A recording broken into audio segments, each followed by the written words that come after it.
Okay, let's give you guys some practice now. So find the partial derivatives. Remember, when you come to do this, you've got to do what's on the inside first. So differentiate it with respect to x first. And once you've done that, then do it with respect to y. And then over here, you do it with respect to y first. And once you've done that, then do it with respect to x. And these two should be the same. It should lead you to the same answer. And more often than not, one method will be faster than the other method. So have a quick glance. When you come to do it for yourself, have a quick glance to see which one's easier. Sometimes this is easier, sometimes this is easier. Well, anyway, find 06. So press pause and have a go.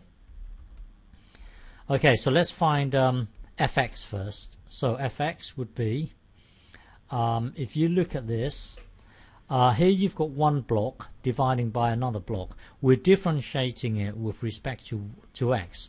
So this block contains x, this block contains x. So we've got to use the quotient rule. So using the quotient rule, it would be the denominator squared.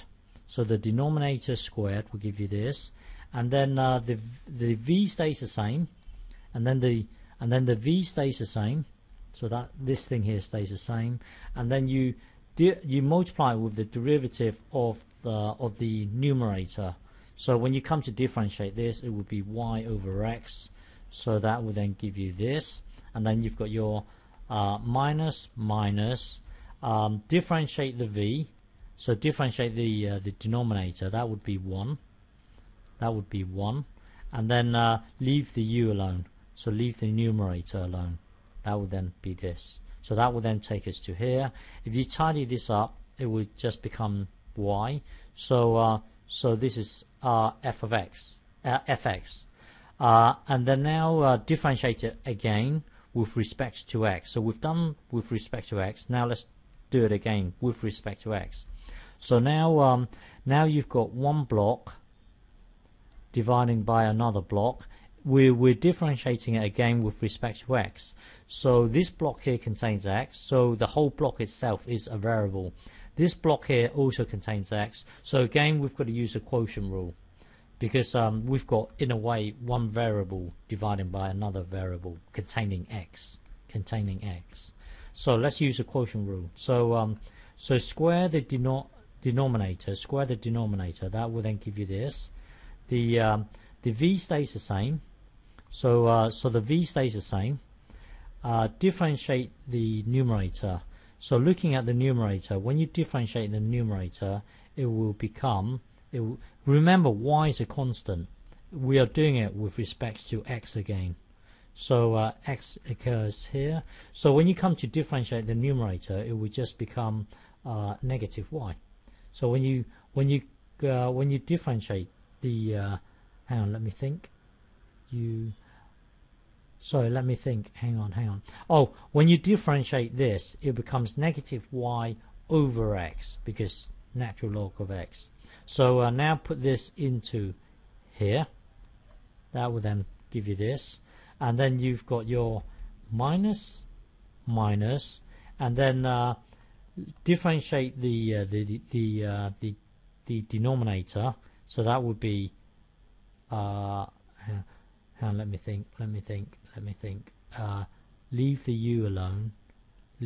Alright, so you differentiate the you differentiate the denominator. So when you come to differentiate the denominator, it will be 2x. So that's your 2x here, and then you leave the u alone. So you leave this whole thing here alone. That will then give you this. Well, anyway, think about it. Badly explained, but from here it will then take you to here, and then tidy this up. If you tidy this whole thing up, it will then give you this. Okay, so we've done this. Now next one, we need to do the derivative with respect to the partial derivative with respect to y. So hang on, let me think. With respect to y, yeah. So this, when you do this with respect to y, it's just simply going to be this. And then once you've got your partial derivative with respect to y, let's do it again. Let's differentiate it with respect to y. Well, with this thing here. Oops, sorry. I just dropped my microphone. Sorry. Hang on. Okay. Well, let's differentiate this with respect to y. That will then give you 0. Okay. Next one.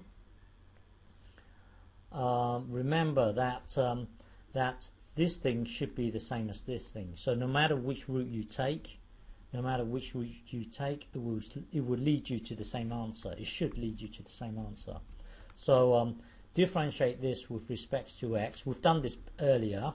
That gave us this. Differentiate this with respect to y.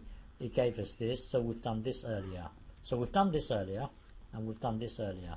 So let's let me think. Okay. So now we've got to find this. So hang on. We've got to find this. So rewrite this thing here. Remember, we've done with respect to x. We now need to do it with respect to y. So looking at this, rewrite this whole thing here as this, as one block multiplying another block. So now when you come to differentiate it with respect to y, it's just going to give you this block, because this whole thing here is a constant.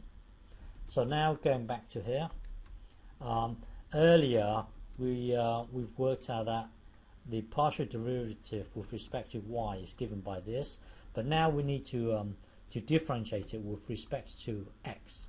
So this is a variable, this is a variable, because it contains x, So we've got to use the quotient rule. So using the quotient rule, excuse me, when you differentiate it, it will give you this, and then tidy it up, and then it will then give you this. So notice that these two are the same. So when you come to do this, it turns out that taking this route is easier than taking this route, because when you come to differentiate this, well, you know that these two are the same. It doesn't matter if you do it with respect to x first or with respect to y first. It turns out that if you glance at this, you can visualize it like this: x over natural log of x over x times y. If you visualize this like this, then f of y, the partial derivative with respect to y is a lot easier to do than the partial derivative with respect to well, the point here is that this route is actually a lot easier than taking this route. Okay.